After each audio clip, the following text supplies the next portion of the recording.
झारखंड विधानसभा का मानसून सत्र आज भी हंगामे की भेंट छोड़ गया। तो वहीं सदन के बाहर और भीतर विपक्षियों ने सोरेन सरकार के अब तक के 4.5 साल के कार्यकाल में हुए नियुक्तियों के मामले को लेकर के सरकार से जवाब मांगते हुए कहा कि राज्य में पारा शिक्षक, सहायक पुलिसकर्मी, आंगनबाड़ी सेविका, डाटा ऑपरेटर समेत सभी नियुक्तियों के मामलों को लेकर के सरकार इन्हें स्थायी क्यों नहीं कर रही है।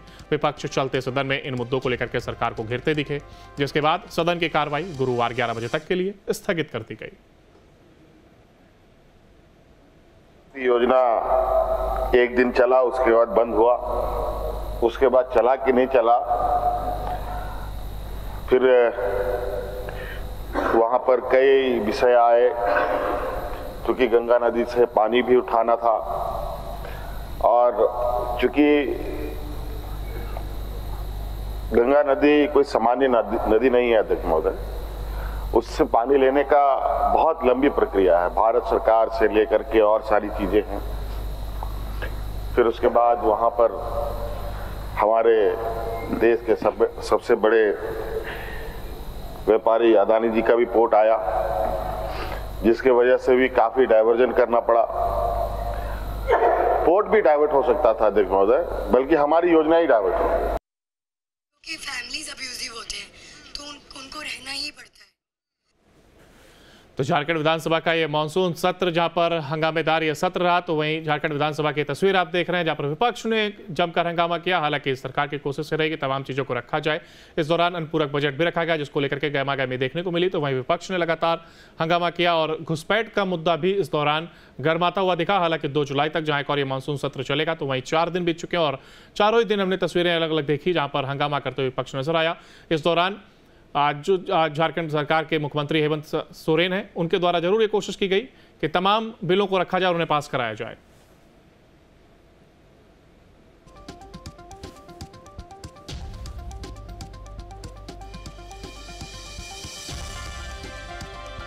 और ज्यादा जानकारी के लिए हमारे साथ हमारे संवाददाता सूरज हमारे साथ जुड़ गए। सूरज, देखिए, एक तरफ जहां मानसून सत्र की शुरुआत हुई और बीते 4 दिन बीत चुके हैं, लेकिन हमने देखा कि हंगामे की तस्वीर हर रोज सामने आ रही थी। और आज की अगर बात की जाए तो आज भी कल यानी कि गुरुवार 11 बजे तक के लिए सदन को स्थगित करना पड़ा। इस तरीके की तस्वीरें हमने सदन में देखी।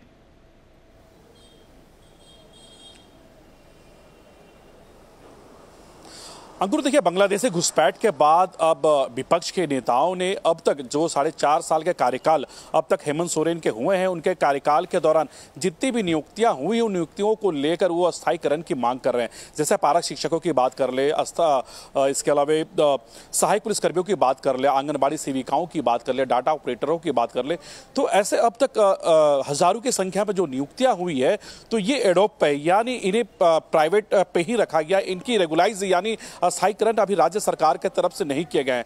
तो इन तमाम मुद्दों को लेकर लगभग 1 दर्जन से भी जो ज्यादा मुद्दे हैं, उन मुद्दों को लेकर आज विपक्ष पूरी तरह से सदन के बाहर और भीतर हमलावर नजर आया। और आपने देखा कि सदन शुरू होने से पहले हाथों में तख्तियां लेकर किस तरह से नेता प्रतिपक्ष के साथ साथ भाजपा के कई विधायक सरकार के खिलाफ नाराबाजी लगाते दिखे। नारेबाजी के साथ साथ जो अब तक रेगुलाइज नहीं हुई है, उन रेगुलाइज करने की वो मांग कर रहे हैं। इसके अलावा जब हाउस 11 बजे शुरू हुई, तो हंगामे के बीच ये हाउस की शुरुआत हुई। उसके बाद हाउस तकरीबन 1 बजे तक चली। उसके बाद सेकेंड पाली में भी ये मुद्दा लगातार गर्माता गया। जो विपक्ष के विधायक है वो वेल में आकर नारेबाजी करने लगे। उसके बाद हाउस बाधित हो गई, यानी हाउस को डिसॉल्व कर दिया गया, यानी हाउस कल यानी गुरुवार 11 बजे तक के लिए स्थगित कर दी गई। लेकिन जितने भी मुद्दे थे, तमाम मुद्दों को जिस तरह से विपक्षियों ने उठाया था, तमाम मुद्दों को लेकर वो अब भी अड़े हुए हैं। विधानसभा खत्म होने के बाद भी सभी लोग वेल में बैठे हुए हैं। लेकिन नियम के अनुसार हाउस खत्म होने के बाद जो लाइटें हैं वो ऑफ कर दी गई है, एसी को बंद कर दिए गए हैं। जितने भी भाजपा के विधायक नेता प्रतिपक्ष के साथ सभी लोग अभी फिलहाल हाउस के अंदर है।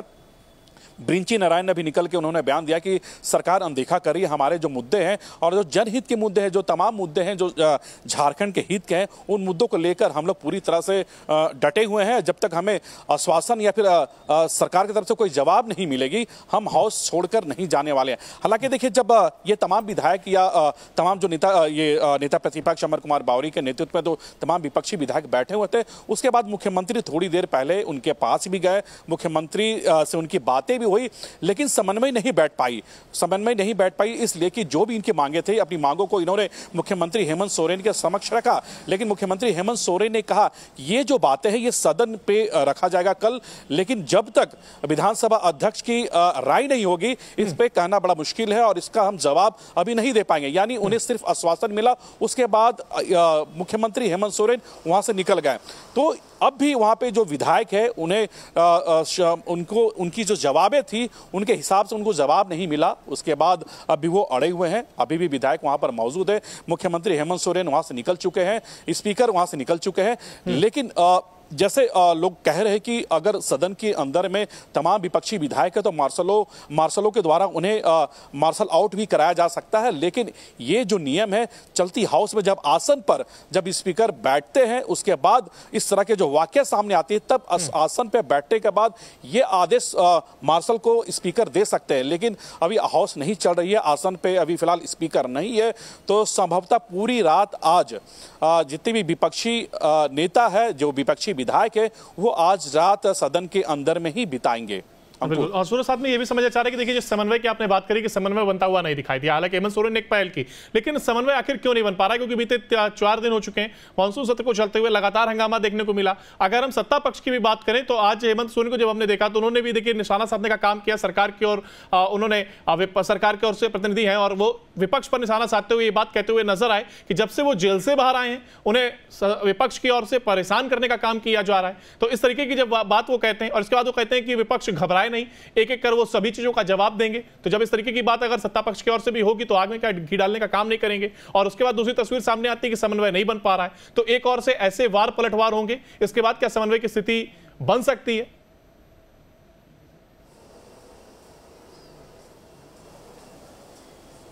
देखिए निश्चित तौर पर कह सकते हैं अंकुर, देखिए छोटा सत्र है, 4 दिन आज गुजर चुके हैं, यानी 4 दिन का जो कार्यकाल था वो खत्म हो गया, शेष अब 2 दिन बचे, यानी 6 दिनों का ये कार्य दिवस है, यानी 6 दिनों का ये सत्र है। अब गुरुवार और शुक्रवार ये 2 दिन बचे हैं और सबसे बड़ी बात है कि जनता की गाड़ी कमाई से करोड़ों रुपए खर्च करके ये सत्र बुलाए जाते हैं, लेकिन जो जनता के मुद्दे हैं वो फिलहाल सदन में नहीं उठ पा रहे हैं, क्योंकि ऐसे कई विधायक हैं जो अपने क्षेत्र का मुद्दा उठाना चाहते हैं लेकिन सदन बाधित हो जा रही है, इसके वजह से वो अपने क्षेत्र का मुद्दा नहीं उठा रहे। तो ऐसी स्थिति में वो विधायक को भी अपनी जनता को जवाब देना है, उनके क्षेत्र के जनता को जवाब देना है, जो जवाबदेही लेकर वो अपने विधानसभा पहुंचते हैं उन सवालों को उठाने के लिए वो उठ नहीं पा रही है। तो एक सबसे बड़ा सवाल यह है। लेकिन दूसरी सवाल का अगर हम बात करें तो जिस तरह से सदन के अंदर और बाहर लगातार बांग्लादेशी का घुसपैठ पिछले 2 दिनों तक गरमाता रहा, उसके वजह से भी हाउस बाधित हुई। कल भी आपने देखा कि रेगुलाइज को लेकर सदन के बाहर भी विपक्ष के विधायक हंगामा करते नजर आए, उसके बाद भी कल फर्स्ट हाफ में ही सदन को बाधित करना पड़ा, यानी सदन की कार्रवाई स्थगित करनी पड़ी, उसके बाद आज भी सदन चल नहीं पाई, यानी 4 दिनों तक पूरी तरह से हंगामा देखने को मिला। अब 2 दिन बचे हुए हैं, निश्चित तौर पर कल भी सदन के बाहर और भीतर हंगामा होंगे, क्योंकि जाहिर सी बात है कि अभी विपक्ष के तमाम जो विधायक पहले भी हमने आपसे तमाम चीजें जानने की कोशिश करी थी और झारखंड के डेमोग्राफिक चेंज को लेकर के भी हमने उसमें बात करी थी और इसके साथ ही आज जिस तरीके से बांग्लादेशी घुसपैठ है ये मुद्दा भी हमने उठाया था। हालांकि क्या आपको लगता है जो बाकी बचे दिन है इसमें क्या रोजगार कितना बड़ा मुद्दा है? और रोजगार की बात मैं इसलिए कर रहा हूं क्योंकि जब आज देखिए ये बात जब आज 5 लाख नौकरियों को लेकर के विपक्ष की ओर से उठाई गई तो हालांकि जो मुख्यमंत्री हैं उनकी ओर से कहा गया कि इसका भी हम जवाब दिया जाएगा, तो क्या रोजगार भी इस बार सदन में मुद्दा बनता हुआ दिखाई देगा और आने वाले समय में इसका जवाब मिलता हुआ दिखाई देगा? क्योंकि हर चीज पर बहस होती दिखाई दे रही है, डेमोग्राफिक चेंज की बात करें उस पर बहस होती है, अनुपूरक बजट पर गर्मा गर्मी देखने को मिलती है, इसके साथ ही बांग्लादेशी घुसपैठ का जिक्र आपने किया, इस पर भी लगातार सरकार को घेरने का काम किया गया। अब क्या रोजगार पर भी कुछ ऐसी स्थिति बनती दिखाई देगी?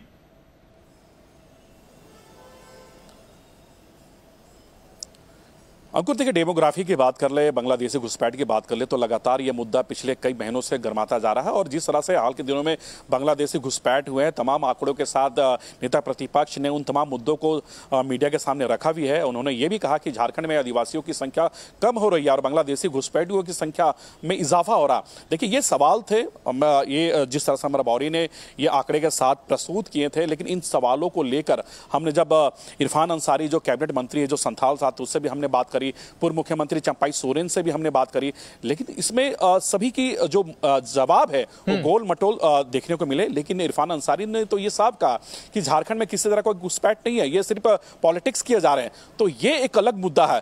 लेकिन जहां तक मुख्यमंत्री हेमंत सोरेन के द्वारा 5 लाख हर साल 5 लाख लोगों को नौकरी देने की बात की गई थी, वो मामले को लेकर लगातार सदन में आज भी उठाए गए हैं। और आपने देखा कि इससे पहले जब 2019 के असेंबली इलेक्शन हुए थे तो झारखंड मुक्ति मोर्चा के मैनिफेस्टो में ये अंकित थी कि झारखंड में अगर मेरी सरकार बनती है तो हर साल 5 लाख युवाओं को मैं नौकरी दूंगा। लेकिन अब तक ये नौकरियां युवाओं को नहीं मिल पाई है। और यही वजह कि आप देखिए, चाहे वो पारा शिक्षक की बात कर ले या फिर हम आंगनबाड़ी सेविकाओं की बात कर ले या फिर सहायक पुलिस कर्मियों की बात कर ले, लगातार वो सड़कों पर आकर आंदोलन कर रहे हैं। लेकिन सरकार के तरफ से अभी तक कोई ठोस कदम नहीं उठाए। जबकि वार्ता भी हुई थी, 2500 रुपया बढ़ाने की बात हुई थी, उस समय कहा गया था इसे कैबिनेट पे लाया जाएगा, लेकिन कैबिनेट में नहीं आ सके। और आज भी बिल्कुल देखिए, ठोस कदम ना उठाया जाना ही शायद अब विपक्ष को मौका दे रहा है इसका जिक्र वो करते आ रहे हैं। हालांकि तमाम चीजों का लगातार जिक्र हमने किया और तमाम चीजें समझने की कोशिश करी। जिस तरीके से गहमा-गहमी देखने को मिली और गर्माहट में आज सदन चलता हुआ दिखाई दिया, और उसका जिक्र देखिए आपने भी किया कि एक राशि खर्च होती है और एक अच्छा खासा पैसा अमाउंट खर्च होता है। लेकिन इसके बाद भी अगर सदन में एक संसदीय तरीके से अगर कार्रवाई आगे ना बढ़ पाए तो कहीं ना कहीं दुख होता है। हालांकि अब देखना होगा कि आने वाले दिनों में आज जिस तरीके से मुद्दों को उठाया जाता है उसमें रोजगार एक बड़ा मुद्दा रहेगा, उस पर क्या कुछ निकलकर सामने आता है या फिर ऐसे ही गहमा-गहमी देखने को मिलती है। फिलहाल बहुत शुक्रिया आपका हमारे